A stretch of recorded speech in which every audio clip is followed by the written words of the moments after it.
Is mold toxicity the next epidemic? Look, if you've been diagnosed with autoimmunity, if you struggle with brain fog, fatigue, mysterious joint pain, weird skin rashes, or other symptoms that doctors just can't explain, and you've already changed your diet, maybe you're eating well and doing all the right things, you're not going to want to miss today's episode. We're going to do a deep dive into the symptoms of mold toxicity. But before we do, I want to give you guys a special sneak preview of my upcoming documentary all about mold toxicity. Here it is.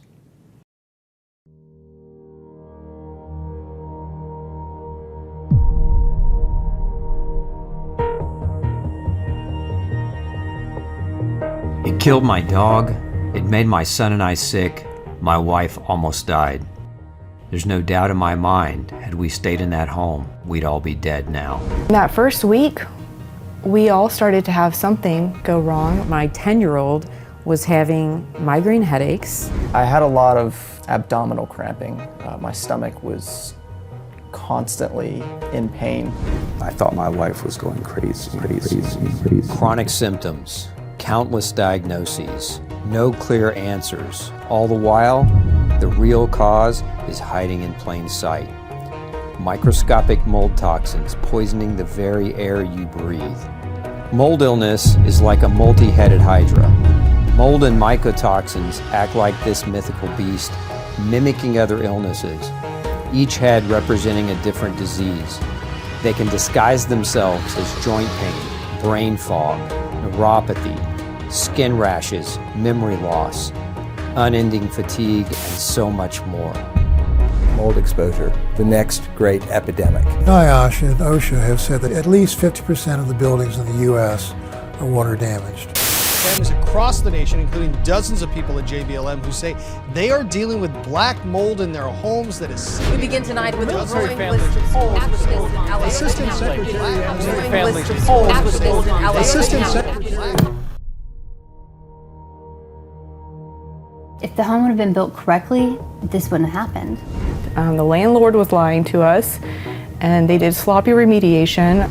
The company the landlord chose to do the work, they weren't licensed. Instead of fixing the issues, they chose to show up with buckets of bleach and bottles of Kills. I mean, we know it's intentional. We know that there is a big pharma, big construction, big industry, big insurance movement to quell information about toxic exposures. Brand new house is gorgeous, rotting from the inside out. And yet, there is hope. Even within a few weeks, the kids get sometimes dramatically better.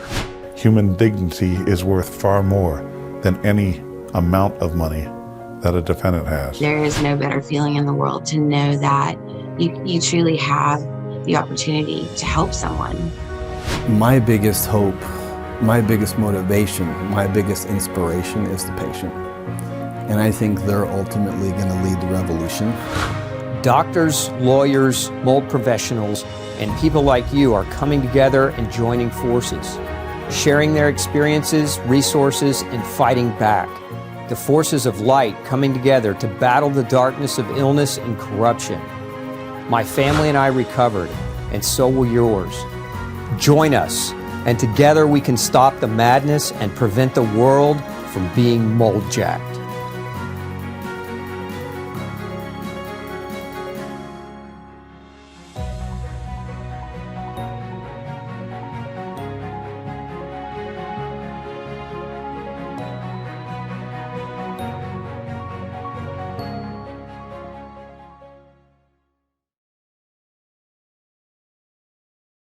Welcome back. As you can see, mold, it can be quite devastating, not just, to your bank account, but to your health, to the health of your family, to the health of your pets. So how big is the mold problem? I've put together some statistics for you to understand. This is not just some esoteric problem that affects people you don't know. Check out these numbers from researchers. According to EPA surveys of U.S. buildings, 85% of buildings had past water damage, and 45% have current leaks. A study of over 12,000 homes in 24 U.S. and Canadian cities revealed that 50% had mold or dampness. And a European study found that 1 in 6 homes had mold or dampness. Now in the US, 3.8 million people reported mold according to a 2021 Census Bureau survey. So it's not a small problem. And what about mold in the military? Years ago, our military housing was outsourced by the DoD to virtual slumlords, people who have contracts to take care and maintenance the homes, but don't do a very good job. As a matter of fact, they've been brought up to Congress a number of times. They've been fined. They've been found guilty of hiding records. They've been found guilty of falsifying documents and not actually doing the maintenance work. And our soldiers are suffering at home because of mold. Look at some of these numbers. Mold is the #1 housing issue that military families face, according to Gene Kaufman, the executive director and board chair of the Safe Military Housing Initiative. A 2019 DoD report for Congress found that mold encompassed 61% of Marine Corps complaints and 29% of Navy complaints. In 2023, there were at least 4,500 reports of mold in Air and Space Force privatized housing. More than 20,000 mold-related work orders in Army buildings since 2022. And the military keeps more detailed records, but declined to provide them when they were requested by the Project on Government Oversight. In other words, the mold problem in the military is far worse than what we know, and it's bad. And then there's mold in college dorms. According to a report put together by national remediation expert Michael Rubino, news sources report serious mold issues in at least 145 different college campus dorms between 2018 and 2023. There's also mold in grade schools. A 2020 U.S. Governmental Accountability Office report found that half of the schools it investigated had HVAC leaks or condensation leading to mold growth. So mold is in our buildings, it's in our schools, it's in our kids' college dorms, it's in our military. There's even reports of mold and mold issues in hospitals and surgical centers across the U.S. Mold is a huge problem. It is, in my opinion, the biggest health issue that we face because air quality is one of the fundamental tenets to good health. And if we're breathing in mold and mycotoxins and other microbial debris from water damaged materials, it's going to affect our health tremendously. Now, if you look at this research study on how common is mold, this was published in 2022. The National Institute for Occupational Safety, NIOSH, and OSHA state that 50% of buildings in the U.S. are water damaged. Now, why does that all matter? Because mold is here. A lot of people say mold is common, mold is everywhere, and yes, it's true. Mold is God's great equalizer. It's what returns things back to the earth. It recycles and chews through organic material, makes them back into dirt. However, when you're living in concentrated mold or when you're in small spaces where mycotoxins are aerosolized and concentrated, the poison effect of these chemicals can be quite life-threatening. And if you look at this slide here, NIOSH and OSHA both report that at least 50% of buildings in the U.S. are water damaged. So what does all this equate to? Mold is a major problem, an epidemic problem, and mold is not benign. A lot of doctors will tell you that if you're not allergic to mold, that it's not a problem, but the reality is mold exposure can cause tremendous health detriment, and that's what the purpose of this video is. Now I'm going to go through the research-based symptoms of mold toxicity so that if you suffer with these things, maybe, just maybe, it'll turn your attention to investigating the potential possibility that your home may have a mold issue or that your car or your work may have a mold issue. And once you know, you can address it, you can deal with it, and you can recapture your health. So let's dive in. Okay, before we get into symptoms, let's clear a few things. Mold versus mycotoxins. Now, mold is a microorganism that releases mycotoxins. Sometimes they're construed or used synonymously, but mold is not a mycotoxin and mycotoxins are not molds. Molds people can be allergic to, and many people are. It's estimated somewhere between 5 and 20% of the population have mold allergies, but we're not talking about specifically mold allergies. We're more specifically today going to be focusing on the mold toxins and the debris that mold produces. These things are not alive. They can't be killed. You can't spray them with antifungal agents and kill them. They are structures. Once they're produced, they can stay in the environment and they can linger for years. So they're very, very hard to break down. This is exactly why people can do mold cleaning or mold remediation and still have problems, because they didn't deal directly with the mycotoxins. So now that you kind of understand the difference, when we're talking about mold poisoning or mold toxicity, predominantly we're going to be referring to mycotoxin poisoning or something called mycotoxicosis. Okay, so a little bit more differentiation with mold and mycotoxins. You can be allergic to mold spores. You can have non-allergic immune responses to mold and mycotoxins. And you can also have inflammatory reactions to mycotoxin exposure that cause or contribute to disease. This is sometimes referred to as mycotoxicosis, meaning that the mycotoxins directly are interacting with your body's immune system, creating an inflammatory reaction that causes damage to your organs, to your tissues, and it's that damage that accumulates over time that manifests or expresses in a variety of different ways. And so we could basically say that mold toxin poisoning can contribute to chronic underlying inflammation, and chronic underlying inflammation can cause a lot of different types of problems. And that's what makes this so confusing for so many doctors, is that mold toxin illness can mimic many types of diseases because of the underlying inflammatory process. Now, with all that being said, if that goes on long enough, you can become immunocompromised or immunosuppressed, and that's where it really gets dangerous, because once a person's immune suppressed, then the mold in their environment can start to colonize their body. And this is another area where people get mold and mycotoxins confused. So if we think about it in three main ways, you can be allergic to mold itself. Those are the mold spores. About 5 to 22% of the population has a mold allergy. Now beyond that, you can have an inflammatory reaction to the toxins that molds produced. Those toxins can cause systemic inflammation in anyone and in everyone if the dose is high enough, long enough.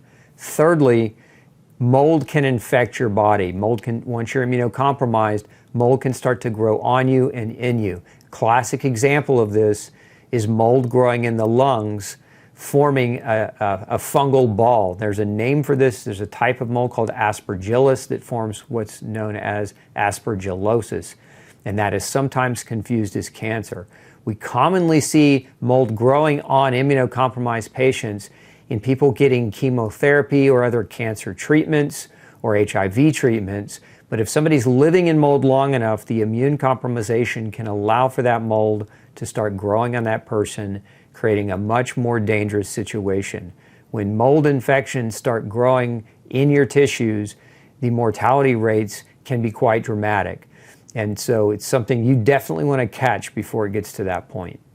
Okay, let's look at this study. You can see here, this was a study done over 5 years where they took 7.9 million IgE tests for 17 fungal species and 1.6 million patients from 0 to 85 years of age. This is one of the biggest studies ever done on trying to identify the prevalence of how many people are actually allergic to mold.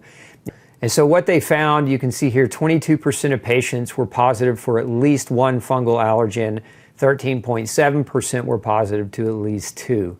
So those are big numbers. If we look at the general population and we try to make that extrapolation, what it basically says is a lot of people have mold allergies. Now, mold allergies are most commonly linked to respiratory symptoms, stuffy nose, congestion, mucus production, watery, teary, itchy eyes, coughing, wheezing, sneezing, the classic allergy that so many develop asthma over. It's estimated that mold plays a role in millions of cases of asthma annually. So mold allergy is an important context to understand, but unfortunately, as I mentioned earlier, this is where a lot of medical doctors take a hiatus away from wanting to understand mold. So this is mold allergy. Now let's get into mold toxicity. If you look here, this is a document from the EPA directly. We're talking about mycotoxins can enter the body through the skin, through the GI tract, or the respiratory tract. Mycotoxins become airborne or aerosolized on substrate material, adsorbed onto dust particles or spore mycelial surfaces, or as an intrinsic part of spores or mycelial fragments. Therefore, the toxins are carried on a wide range of particle sizes with different degrees of penetrability into the respiratory tract. Bottom line is, mold toxins can be absorbed through food as you eat. Mold toxins can be absorbed as you breathe, and they can be absorbed directly through the skin. And I think that's the one that you really want to understand. They can go through your skin. So if you're in a moldy environment, those mold toxins do have the ability to permeate through. Look at this next study, mold, mycotoxins, and dysregulated immune system. You see here, it's important to mention that mycotoxins are systemically bioavailable irrespective of the route of exposure. Mycotoxin exposure via the airways results in systemic bioavailability. Multiple organs are therefore potentially exposed. Even oral mycotoxin intake resulted in chronic inflammation of the lungs. So take-home point here is, no matter how you're exposed, whether you eat the mold toxins, whether you breathe them, or whether they're absorbing through your skin, once they make it into your body, they go everywhere. They're now systemically bioavailable, and they can damage any organ and any tissue. And this is, again, where the medical community lacks a lot of training on this topic, because they're dismissing mold toxicity. Again, their focus is mold allergy.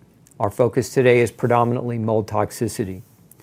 So we look here, one of the largest health threats in the U.S., mold exposure, being a great mimicker of disease, is responsible for the misdiagnosis and mismanaged medical treatment and arguably millions of cases of illnesses. Now, if we look at some of the human research studies, I put this up because it's one of the better research studies on humans. It was a Finnish cohort where they looked at people with directly known exposure to mold, and they looked at the symptoms that these individuals reported when they were being exposed. So you can see here a plethora of mucosal irritation. Mucosa are tissues like the oral cavity, the nasal cavity, the GI tract has a mucosa, the lung has a mucosa, so those are areas where you can get irritation. Neurological symptoms, skin, allergic, and other symptoms, with all family members ultimately developing a multiple chemical syndrome, meaning people were becoming more susceptible to environmental chemical exposures. If you've ever been, at church or in a grocery store and somebody's wearing a heavy perfume and you start reacting severely to that when historically you never have, that's an example of development of chemical sensitivity. You're becoming overreactive to the exposure of chemicals in the environment.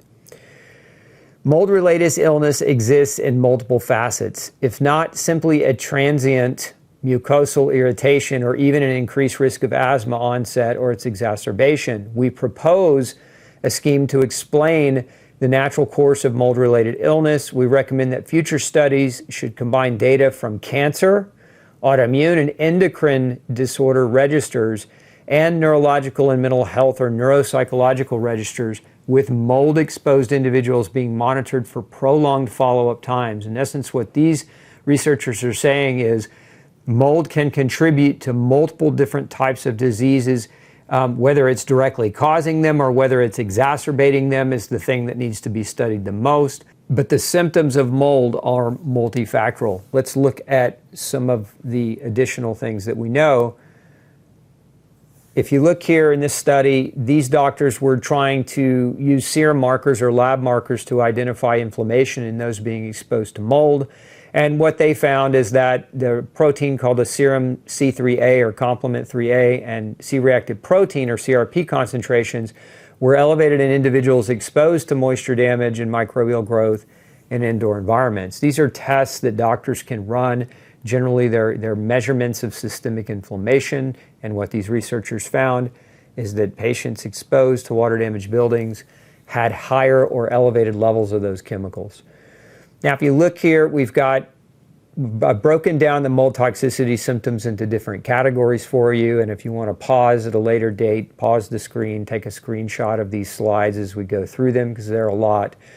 But slide number 1 here is respiratory and allergic. So congestion, sneezing, itchy or watery eyes, chronic coughs, hives, sinusitis and bronchitis, excessive mucus production, frequent nosebleeds, worsening of asthma or COPD, recurring sinus infections, and the development of histamine intolerance. Now, these symptoms, these respiratory symptoms, are predominantly allergy driven. As I mentioned earlier, mold can affect people in 3 major ways: through the allergy response, through the mycotoxin poisoning response driving inflammation, and number 3, through infection. So this first slide is predominantly the symptoms of those in mold developing or having allergic reactions to the molds themselves.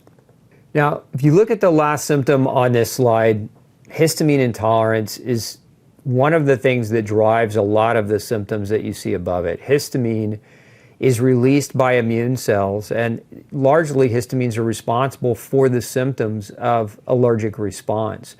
But there is another mechanism whereby people being exposed to mold chronically can develop mast cell problems. Mast cells also release histamines. It's kind of a different mechanism, but so if you look here in this research study, they detected mycoestrogens, myco meaning mold, mold-derived.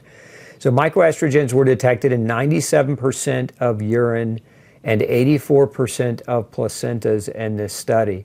One of the aspects of where we get exposure to this particular type of mycotoxin is through grain consumption. If you're familiar with my book, No Grain, No Pain, one of the concepts in that book that I discuss is the broad contamination of grains by molds and mycotoxins. And this is one route of exposure where we can get exposure to mold is through food.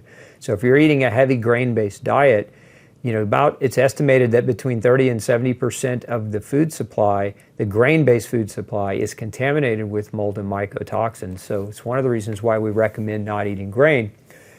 If you look at this next slide, you can see what happens when you have a mold toxin that mimics estrogen, how it can bind to and change or alter the immune system cells' expression. And so what this is showing you see on the far right of this slide, it's called isotype switching and IgE antibody formation. What's happening when that mold toxin is binding to estrogen receptors, it's just shifting the immune system to make more IgE, and subsequently you get a greater release of histamine into the body, which then drives those symptoms, those respiratory symptoms that we were talking about. But it also drives the symptoms of estrogen dominance. And if you look at this slide, I think it's important to understand, because these are some of the more common symptoms that we see clinically in people who are exposed to environmental molds. If you look here, Zea, aka the estrogen mimicking mold toxin, in women we see menstrual problems, irregular or heavy periods. PMS symptoms can be quite problematic. Breast changes like tenderness and fibrocystic lumps or increased breast density are very common. In men, we see erectile dysfunction, difficulty achieving or maintaining an erection. We see gynecomastia, or the development of breast tissue.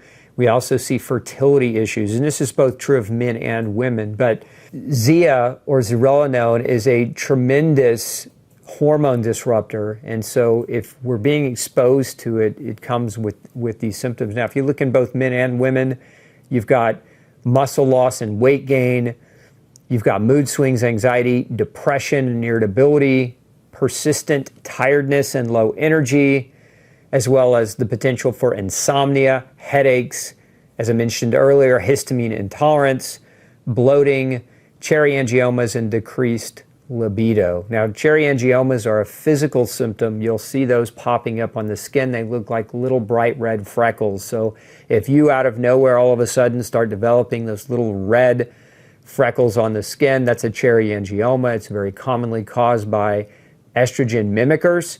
Mold is one of them. Now, other things can mimic estrogen as well, like pesticides and plastics, but mold, particularly Zea, the mold toxin from Fusarium, is a major estrogen mimicker and can create these problems.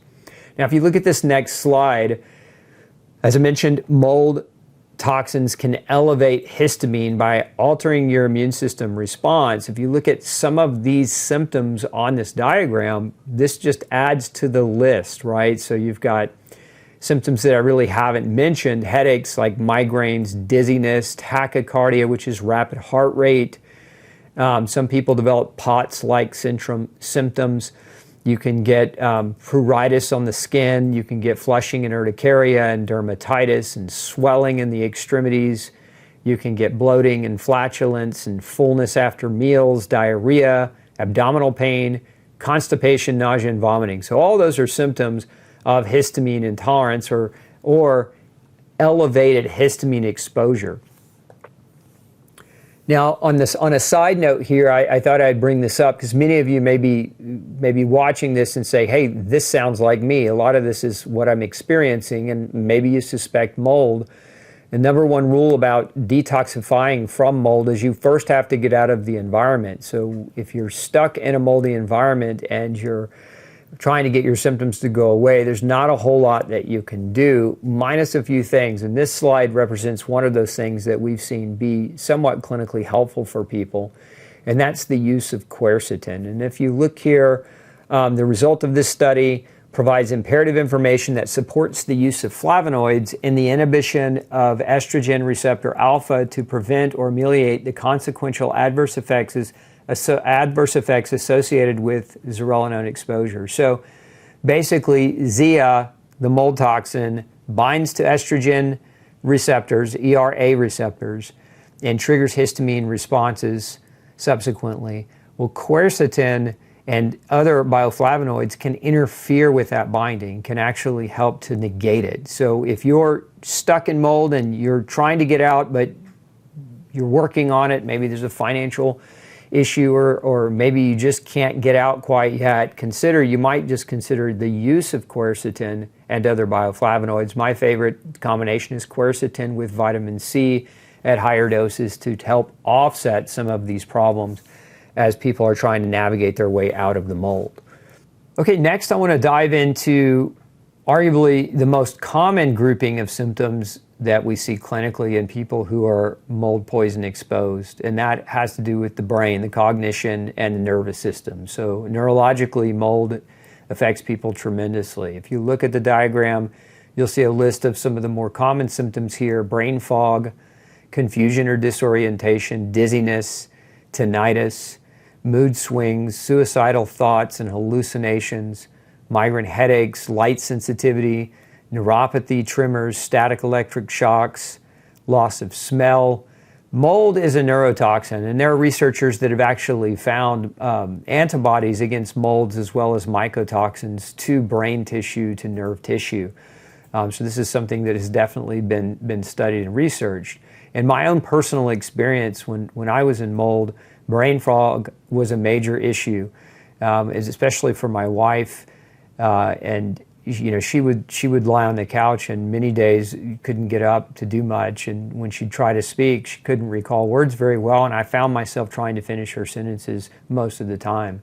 If you struggle tremendously with brain fog, especially if you're young and you were otherwise generally healthy but your health has taken a downturn or your brain has taken a downturn, I would strongly encourage you to suspect mold as playing a role in that. This is, again, one of the most common symptoms that we see. Now vision problems are another common manifestation neurologically. Remember, your eyes are an extension of your brain.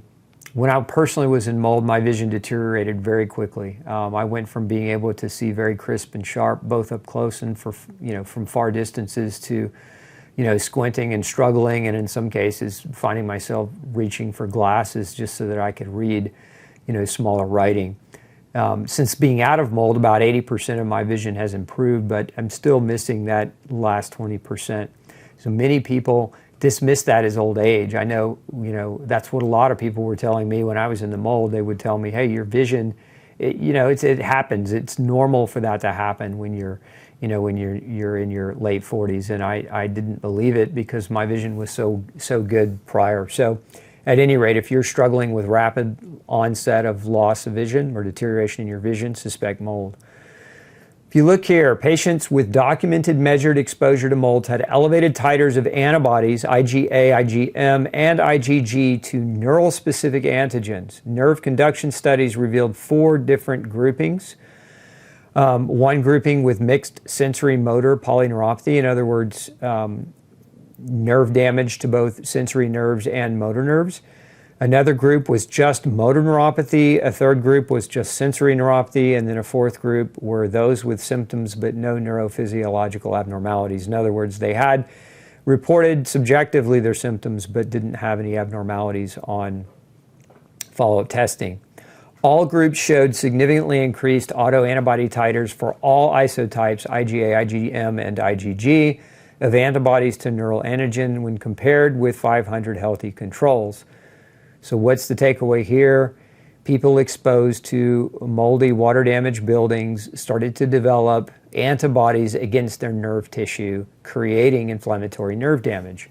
If you look at ME and chronic fatigue syndrome in people, you'll see this research study where they found evidence of people diagnosed with chronic fatigue and ME had high prevalence of mold toxins in their urine, coming out in their urine, specifically to ochratoxin A, aflatoxin, and gliotoxin. Now, these are 3 types of mold toxins or mycotoxins made by Aspergillus and Penicillium molds. So these are very common. Aspen is sometimes how that's abbreviated. Aspergillus, Penicillium are 2 types of mold, very common in homes. And they're common in homes, but not common in large amounts. So again, it's where the quantity goes up and the mycotoxin production goes up, hence the humans are exposed to more. So again, what they found in this study was that people with those diagnoses of ME and chronic fatigue syndrome definitely had higher levels of mold toxins from Penicillium and Aspergillus. Here's another study done by Dr. Brewer and Dr. Thrasher et al., where they were looking at patients with chronic fatigue, 112 patients in all, and testing them for mycotoxin exposure. And what they found is 93% of patients tested had at least one mycotoxin elevation coming through their urines. So another correlation between ME, chronic fatigue syndrome, and mycotoxin exposure. If you look at this next study, what they did is these authors have done multiple studies, but you can see in the conclusions, the results of this study corroborate our earlier findings that toxic indoor air may cause a plethora of neurological symptoms. Bad indoor air is therefore not only a risk for respiratory symptoms and asthma, which most doctors would agree upon that, but should be viewed broader as a systemic biotoxicosis. I think very important to highlight that. Systemic biotoxicosis, meaning look beyond the respiratory system and go systemically. These are systemic poisons that can affect people in numerous different ways. And their final statement, therefore, psychologization of this disorder without mentioning the underlying insulting mechanism should be discouraged. A lot of patients get gaslighted when they go to the doctor, when the doctor can't find any obvious reason as to explain the symptoms the patient has. And many times these patients are told that it's psychological, that it's in their head, that it's psychosomatic. And so what these doctors are saying is, before jumping to that conclusion, consider mold exposure, because mold exposure is known to cause nerve damage. In this study, you can see is the clinical trial. Respiratory signs were found in 64% of all patients, and physical signs and symptoms of neurological dysfunction, inability to stand on the toes or to walk a straight line with eyes closed, as well as short-term memory loss, were identified in 70% of all patients. Objective abnormal autonomic nervous system tests were positive in all 100 patients tested. They conclude abnormalities in short-term memory, executive function and judgment, concentration, as well as hand-eye coordination were all abnormal. So these were mold toxin exposed patients with neurological deficits in those areas. And we look at this next human research study. You see, recently patients who've been exposed indoors to mixed molds, spores, and mycotoxins have reported asthma, airway irritation, and bleeding, dizziness, and impaired memory and concentration.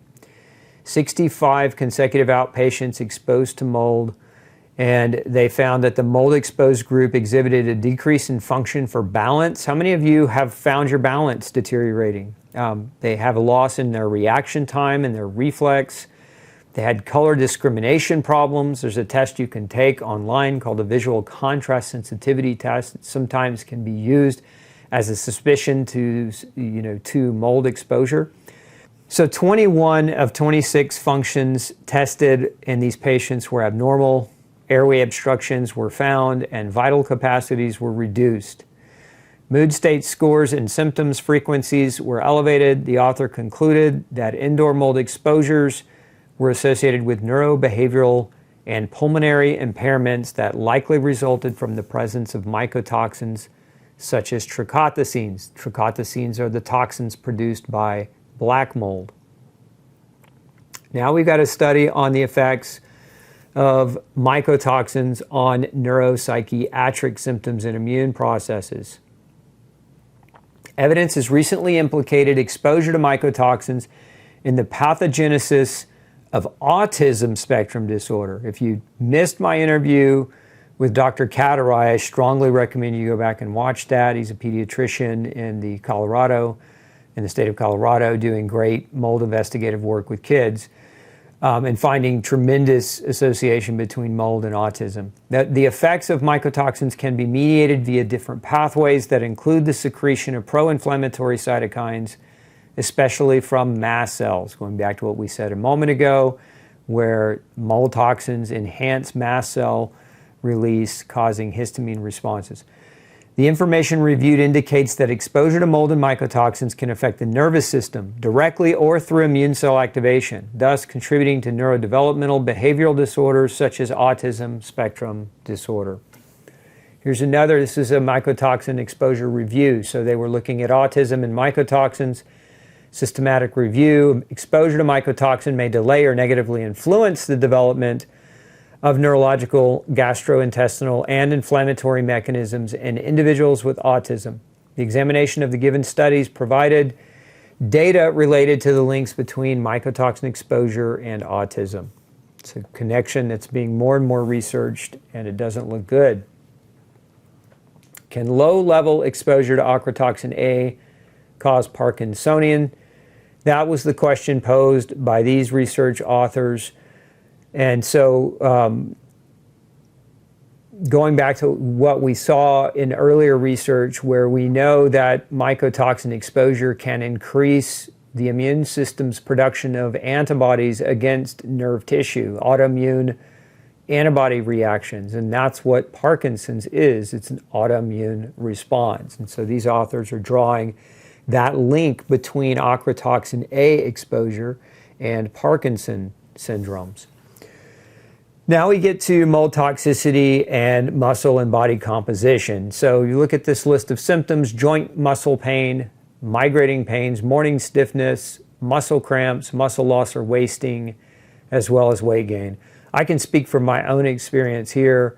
When I was in mold, I developed migrating joint pain. I had joint pains randomly migrating through my body without injury. I particularly had tremendous trouble with my knees and shoulders that went away once I got out of mold exposure. I also lost a tremendous amount of muscle when I was in mold. I still really haven't fully recovered physically from mold exposure years ago, but still working on it. I gained weight. I developed some gynecomastia, as we mentioned earlier, one of the symptoms of mold. I developed cherry angiomas on my skin. That's those little red spots. And developed muscle and joint pain in multiple areas of the body. So these are common that we see clinically in people that are in mold. As a matter of fact, chronic pain is one of the biggest reasons people come to see me in my clinic. And mold is one of the major driving forces that we see clinically behind why that happens. There are a couple of research studies where they've looked at and reported on autoimmune arthritis, autoimmune arthritis caused by mold exposure. And you can see here, these researchers found a cluster of rheumatic diseases in a moisture-damaged office. They found 10 patients that developed inflammatory rheumatic disease, 3 with rheumatoid arthritis, 4 with ankylosing spondylitis, 2 with Sjogren's, and 1 with psoriatic arthritis. The accumulation, in their conclusion, the accumulation of chronic inflammatory rheumatic disease in a single workplace suggests that some environmental exposure in the damp office had triggered the diseases. I got to share you a story with you. Once I had a school teacher came to see me. This was probably 15 years ago. Every summer she would go into remission, and then in fall her rheumatoid arthritis would come back. Now this was after I'd worked with her for a time and we'd changed her diet and she felt so much better, but when the school session started back up, her RA flared back up, and what we ultimately ended up finding was in her schoolroom she had mold growing above her desk. Above the ceiling tiles there was a thick couple of inches of black mold carpet growing above the ceiling tile because of water penetrance in the school building. And so in her case, when she quit her job, she maintained her recovery. That's just one of many cases I've seen over the years of mold-induced rheumatological disease. But in her case, she had to leave the school. Ultimately, we called Fox News and reported the school, and it was ultimately torn down. You can actually watch that news segment. We have it up on our YouTube channel if you are interested. But point being, it's been my experience that water damage, building exposure, mold poisoning, mold toxin exposure can drive the development of autoimmune disease that affects the joints, rheumatoid arthritis. And so these researchers found that correlation as well. Now in this next study, you can see we describe a cluster of rheumatic diseases among a group of health center employees who began to complain of symptoms typically related to moldy houses. They developed mucocutaneous symptoms, nausea and fatigue within a year of moving into a new building. Dampness was found in the insulation space of the concrete floor below ground level. Microbes indicating mold damage and actinobacteria were found in the flooring material and in the outer wall insulation. The case histories of the personnel involved were examined. All 34 subjects working at the health center had at least some rheumatic complaints, all of them. 2 fell ill with a typical rheumatoid factor positive rheumatoid arthritis, and 10 had arthritis that did not conform to any definite arthritic syndrome definitions. Prior to moving into the problem building, 1 subject had suffered reactive arthritis, which had then recurred.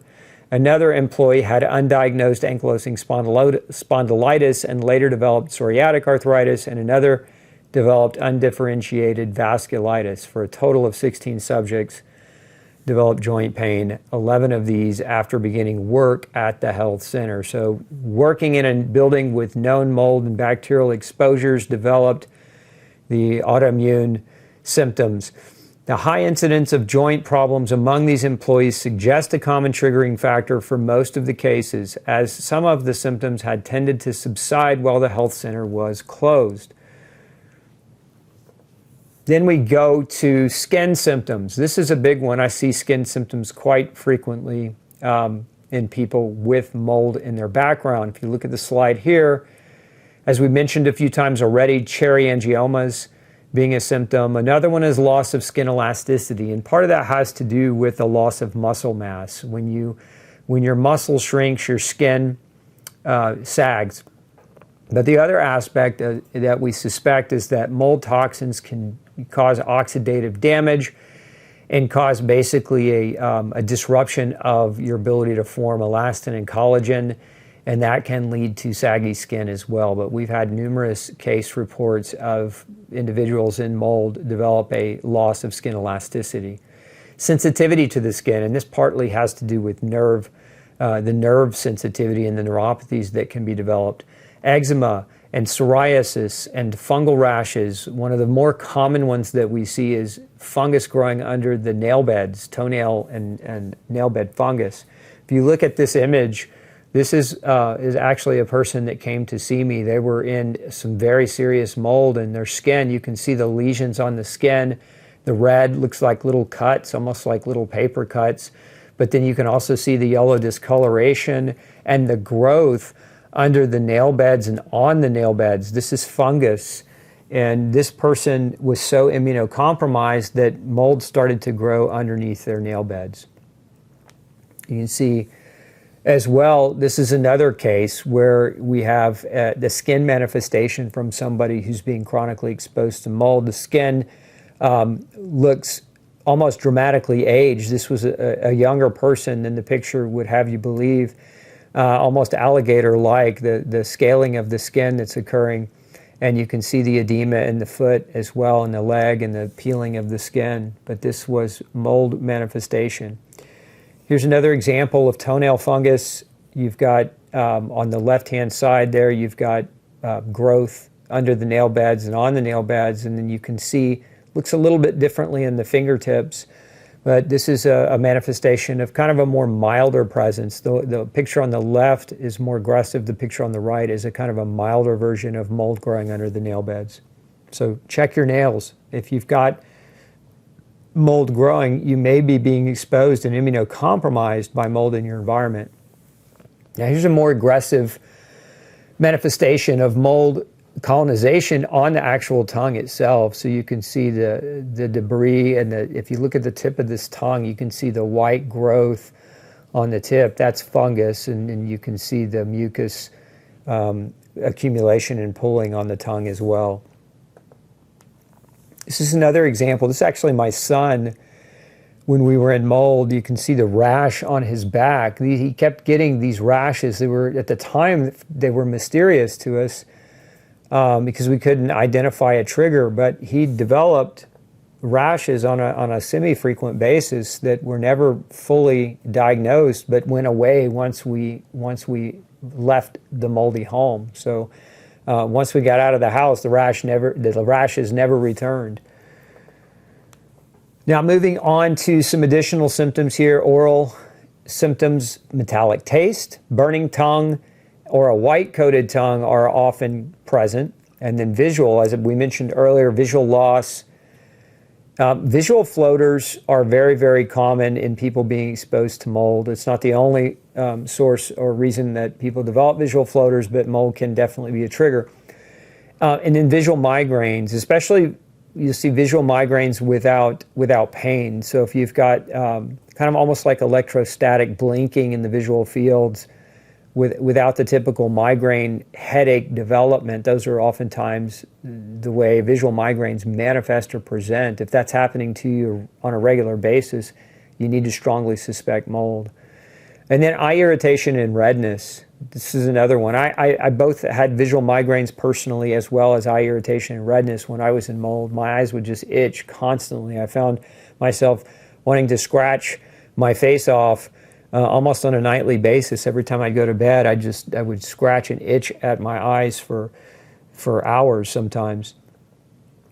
And then we have mold toxicity symptoms in the digestive tract. You can see here abdominal pain, bloating, diarrhea, GERD, and nausea. I've actually seen cases where people had pre-existing inflammatory bowel disease like Crohn's and ulcerative colitis, and getting out of mold had resolution of those inflammatory bowel conditions.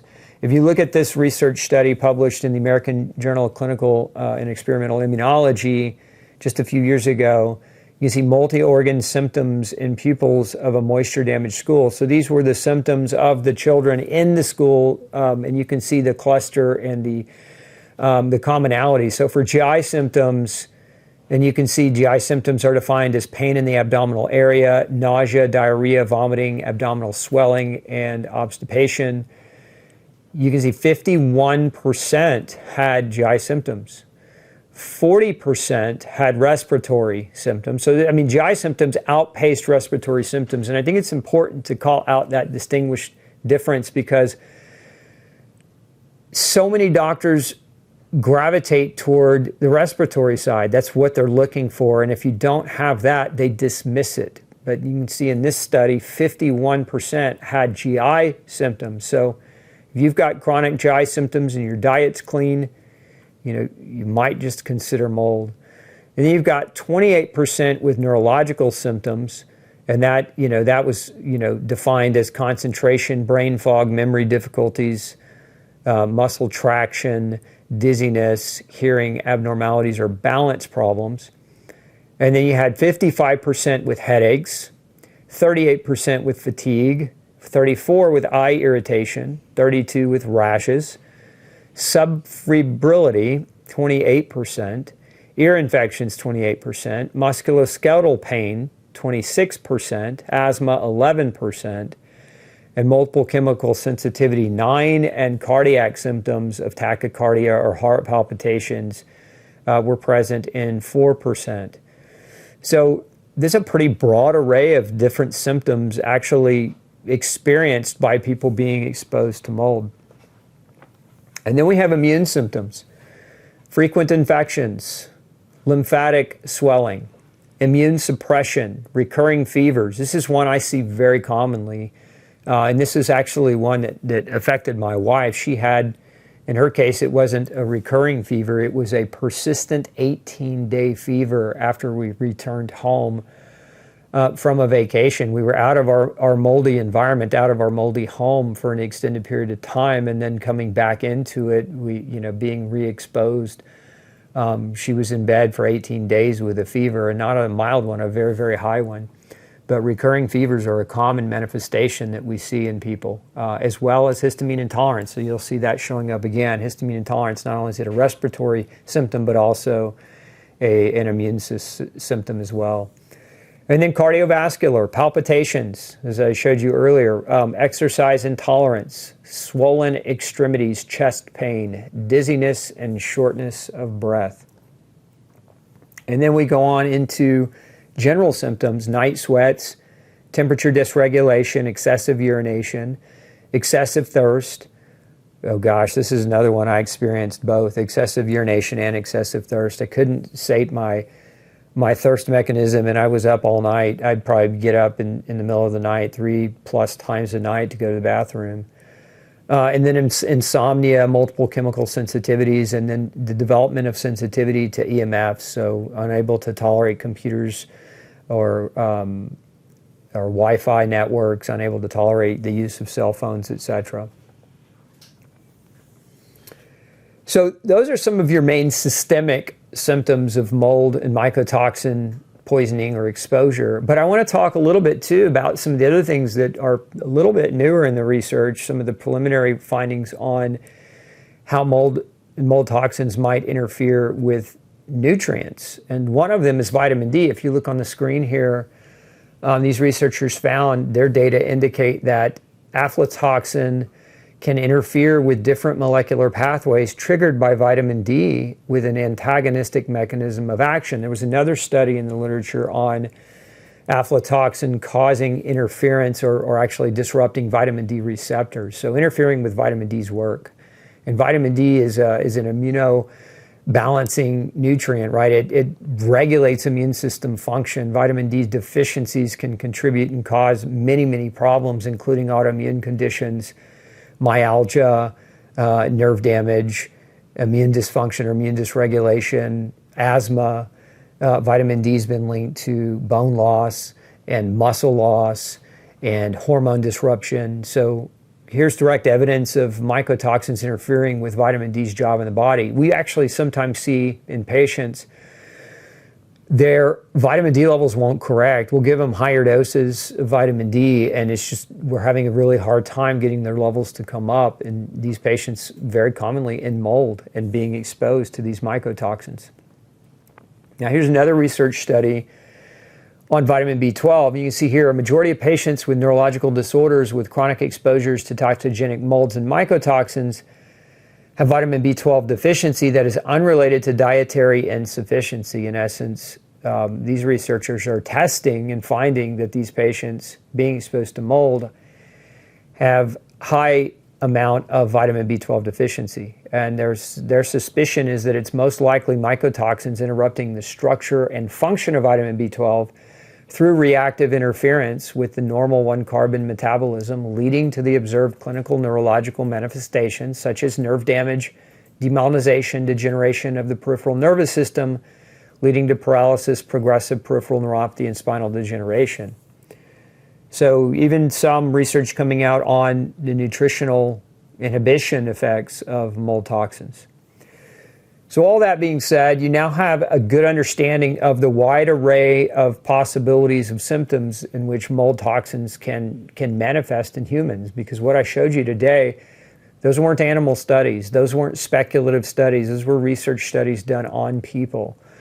And I think it's important to make that delineation, because as you move forward in your life, if you suspect mold, you need to be armed with this knowledge so that you can have, meaning and meaningful conversations with a doctor, ideally a mold-literate doctor, so that you can get to the bottom of whether or not mold may be playing a role in the deterioration of your health.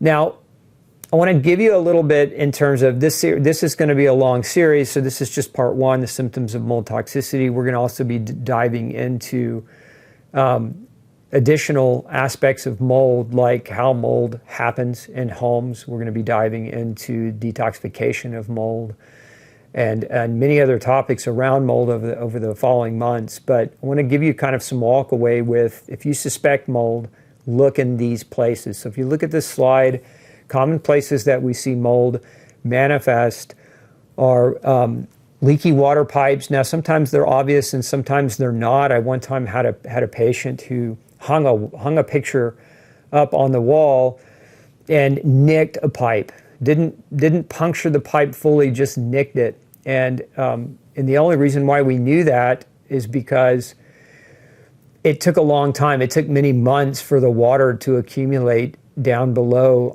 because it was behind the wall. So the water, as the water dropped down from the pipe and hit the floor, it took a long time, and mold started to grow behind that wall, and she started to get sick. And we ultimately ended up finding it because we had a mold inspector who knew what they were doing go out and actually find it. And then she remembered hanging that picture several months before, and they identified that as a cause. So sometimes a water pipe leak is not an obvious leak.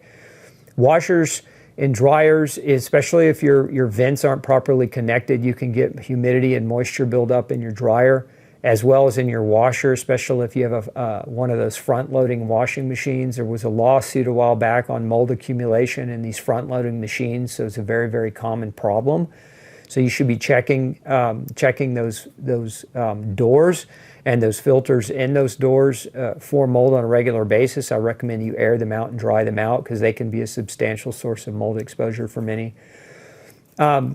Behind this, inside the refrigerator can be a source of mold. Roof leaks, obviously. Again, not everybody's mold is obvious, but if you have a history of major water damage to your home and you've become chronically ill since that water damage, I would ideally recommend that you find a good mold inspector. Bathroom steam. I've had cases where people had ventilation fans in their bathroom that ran into the attic but didn't run outside of the home. So all the moisture from the showers they were taking was just pushing into the attic and accumulating in the attic on the insulation, creating kind of a harboring breeding ground for mold.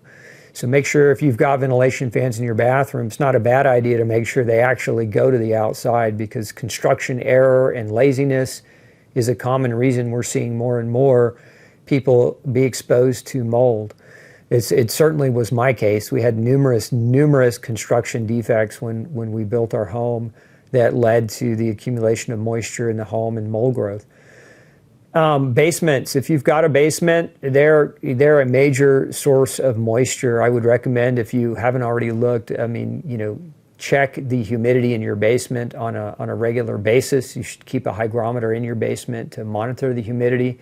You want to keep that humidity ideally below 55%, and if it's higher than that, know that that's enough moisture to allow for mold spores to replicate. So keeping an eye on it, and if you need to install a dehumidifier or if you need to put a French drain, and sometimes when those basements are built, they start to falter, and you can get foundational damage that can lead to water accumulation coming in. So it's just important to have those things investigated if you suspect them. Attics, you get water heater drip pans, AC units. A lot of times, this is probably the most common place we see them in our practice, is where people get mold exposure. The AC unit itself, if you pop it open, you oftentimes will find microbial growth on the coils and microbial growth and mold growth on the plenum, and so that's a very common place because of the units. Sometimes they break down, sometimes they're defective, sometimes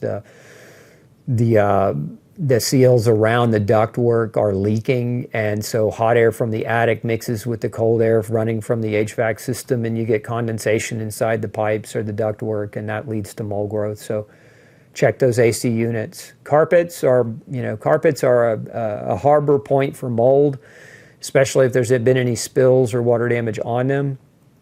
Wallpaper, I don't recommend if you're building a home or you're considering wallpaper. It basically is like premium mold food, so you're better off avoiding wallpaper altogether.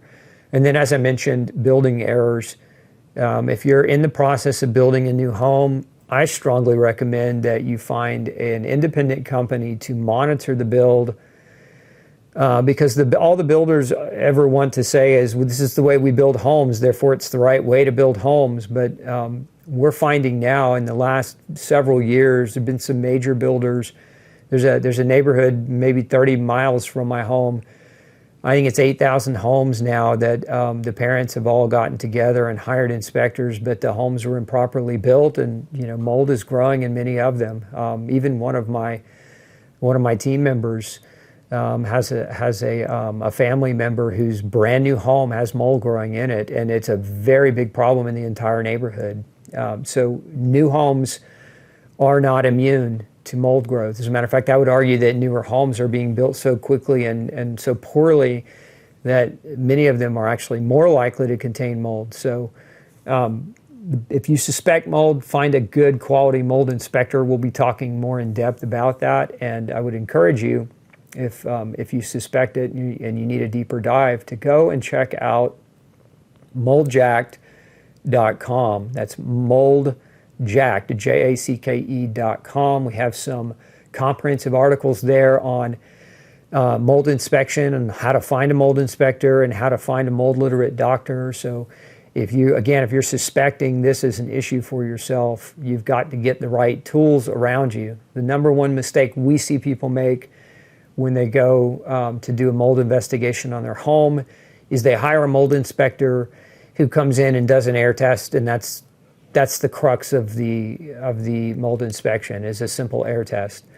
Air tests are notoriously misleading. So if you're relying on an air test as the sole data point to determine whether or not your house is contaminated with mold, you could be very misled very quickly. As a matter of fact, in our home, when we were going through mold, we had 3 or 4 mold inspections where, in some points we did find it, but in others it was normal. So like some of the air tests, when they would check, were very normal, but when we did additional testing or deeper testing, we actually found that the mold problem was extremely pervasive. So air tests, you can get false negatives, so don't rely on them. They can be part of the inspection, but don't rely on them solely as a means to determine whether or not you do or don't have mold. These pictures here are some of the mold that we found in our home. So this was behind one of our wall cavities, and you can see this was a mixture of Aspergillus and Penicillium molds growing pretty aggressively in one of our wall cavities due to a improperly installed ice maker. You can see more here in this image, just more of the same. This is generally in the same location. Okay, let's talk a little bit about testing for mold exposure. I want to give you a little bit more to walk away with from this video. I'll go into this deeper in later videos, but testing for mold exposure, you want to first and foremost find a mold-literate doctor. If you're working with a non-mold-literate doctor and you're trying to ascertain whether or not you have mold, you're not going to. So you want to make sure the doctor you're working with respects and understands mold beyond mold allergy. You want a doctor that understands mold toxicity. So these are just some examples of common tests that you should consider asking about. Urine mycotoxin testing, blood inflammatory markers, and there's a list there in parentheses: CRP, TGF-beta1, C4a, MMP9, and ferritin. Tests for mold antibodies, tests for mycotoxin antibodies. There's a test called a visual contrast sensitivity, as well as an MRI called a neuroquant, which can detect volumetric changes in brains damaged by mold exposure. And then there are mold cultures to determine or to rule out whether or not you have been colonized by mold. So these are just examples of tools that mold-literate doctors will use. Again, find somebody, if you suspect you have this problem, find somebody who's qualified to be able to bring these types of testing mechanisms to help you understand it. There's not one perfect test that says if this test is positive that there's a guarantee. This is why you want to find a mold-literate doctor who can put all the pieces of the puzzle in place and together and help you understand better, because mold becomes very subjective after a while. There's a lot of opinions out there, and you want to try to, when you're trying to ascertain mold as a cause of illness, you want to stay as objective as you possibly can without getting into the weeds of a bunch of guesswork. And so these tests can be very helpful in that endeavor. Now, I would be remiss to leave out, I mentioned earlier that mold commonly, and mold toxins contaminate the grain crop. And this is globally. This isn't just a problem in the US, this is a global problem, and a big part of it is the way we farm. We farm on mass scales and we store things in big bins, and so mold loves food. And grain is a wonderful food for mold, and this is why our grain crop is so contaminated. So sometimes it's important to understand that you can eat mold toxins, and so if you're doing tests to help you identify whether or not you've been exposed to mold toxins, it's extremely important that if you're working with a mold-literate doctor, they should tell you this, but it's extremely important that you curtail your diet for a time. You have to omit things from your diet, and some of the bigger foods that you'd want to omit before attempting to do a test like this, because you don't want to find mold toxins from your food. You want to find mold toxins from potential environmental exposure if you're worried about mold in your home. So going grain-free, not having alcohol, avoiding dried fruit. These are some of the most commonly contaminated, mycotoxin contaminated foods that we know of. Coffee is another big one that you're going to want to avoid. But working with that mold-literate doctor, that should give you the information that you need to safely navigate your diet before attempting a test like this. Otherwise, you might just be detecting the mold toxins from the food. I recently had a case where an older gentleman came to see me. He was recovering from cancer, and he'd already had a mold incident in his house, and I'd been working with him and his family for years, and we had found mold historically, and it had been properly remediated, and everybody was doing well, and we were doing some follow-up, and he decided that he was going to drink coffee, and he loved coffee, and he was drinking like 2 pots of coffee a day, but he didn't read the instructions on his mold toxin kit and that we sent him, and so he collected his urine under the influence of 2, not cups of coffee, 2 pots of coffee a day, and he had some of the highest ochratoxin A levels that I've ever seen in anyone. So that's also a testament to say that you can, if you're a heavy coffee drinker, you might feel bad and you might have a lot of mold toxin symptoms because of food. This is one of the reasons why we always like to look at food first when we're working with people, because if you eliminate the predominant food-based exposures, then all you're really left with beyond that is the environmental exposures. So keep that in mind if you aren't working with a doctor already, or if you're just new to this whole mold thing. Remember that you may be mold exposed through your food, and so changing your diet is a great first step. And a great diet change would be following No Grain, No Pain. If you don't have a copy of the book, you can pick one up on Amazon or any other major book retailer. So here's a list of some of the common foods that do contain mycotoxins. You can see grain, peanuts, coffee, alcohol, dried fruit, and ultra-processed foods. Now, recovering from mold exposure takes time. There's a lot of nuance to this. I'll go deeper and do a much deeper dive in the next episode. But just a few points here. Mold exposure takes time, or mold recovery takes time, depending on your dose, how long you were in it, whether or not you had pre-existing health issues, but it also depends on how you eat, sleep, exercise, get sunshine, manage your stress, and manage your life, your other lifestyle factors, because a big part of recovery is doing the fundamentals well. There's 6 primary fundamentals to good health: food, exercise, sleep, sunshine, clean air, and clean water are non-negotiable when you're trying to recover. So if you're doing those things poorly and struggling, but you've gotten out of your mold, consider those things. A lot of people fail or miss that part, unfortunately. It's also important to understand a little bit the psychology of somebody who's been in mold for a long time. They typically feel broken, they feel inadequate, and they feel like they're failures, or they're certainly frustrated, especially if they've been to multiple doctors and they've been trying to figure this out. So keep that in mind if you're a family member of somebody who has mold exposure, because you've got to be patient. These people are very sick, and their brains don't work as well. They're depressed, and sometimes even they feel defeated and have lost a lot of their hope. But these people are our canaries, and so respect to them. Especially the women are more prone, the children are more prone to symptoms. But they're canaries because they're sensitive, and when they start getting sick, they're the warning for everyone else. You know, a lot of men, and this was my case in my mold exposure case. My wife got sick, my son got sick, my dog died. I got sick, but I didn't get as sick, and so I was still functioning, but I was also there less. I stay in my clinic for many hours a day, and I'm not home for a lot of the day where my family is, and so their dose exposure was greater than mine was, and so they took the bigger brunt. But it was their progressive sickness that allowed us to discover and probably save the lives of my family. It was because of them. So those canaries, you want to have respect for, don't call them crazy, because they're not. Generally, people aren't looking for a reason to want to be sick. They are sick.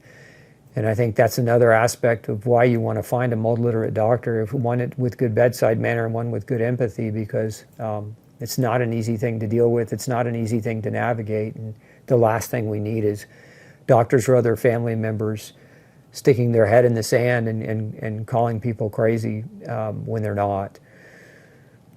In children, you get neurological and developmental effects, growth potentials reduced, and a lot of times children digress. We'll see digression of children. It may be younger kids that go from no mold to moving into mold, and we'll watch their language and their verbal skills start to deteriorate. So that is something you want to look out for if you've made a new move and you see those types of behaviors in children. And of course, the number one rule of mold recovery is you can't recover if you stay in it. And many people make this mistake. They try to stay in their mold and detox while they're living in it, and it's not possible. I would not recommend that. I truly believe that my family would be gone today, and that I may not even be here today if we had stayed in the home. Much longer. Our health was on a rapid decline. So you've got to get out of it. Bottom line, whatever you need to do to get out, make it happen. But these are just some different supplementals that you can add that help your body to detoxify, that aid in liver detoxification, and that aid in binding. And so this isn't a recommendation on treatment, but if you're working with a mold-literate doctor, you're probably going to run across these things. They're probably going to recommend many of these things. And so I would tell you if that's the recommendation, then you're probably on the right track. Mold is one of the most common reasons we see people with persistent autoimmune disease continue to struggle despite the fact they've changed their diet and changed their lifestyle. So if that's you, and you suspect mold, I strongly encourage you to work with a mold-literate doctor. And if you want to do a deeper dive, come visit me at moldjacked.com. We have a quiz there you can take. It's a curated quiz, and it will score your answers and give you a probability as to whether or not mold might be part of your problem, and I would strongly encourage anyone watching this who suspects mold to take that quiz. If you do, we'll send you a result quickly, but also send you a lot of free information and material on navigating the whole mold issue. So come visit me at Mold Jack. We'll also be back on Thursday for a live Q&A. So bring your mold questions or any other nutrition-related questions on Thursday at 12:30 Central Standard Time. We'll see you there. Hope you have a fantastic weekend.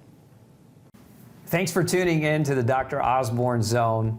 Don't forget to share, like, and subscribe for more content like this, and make sure you come back next Tuesday at 6 p.m. Central Standard Time and Thursday at noon 30 for more episodes.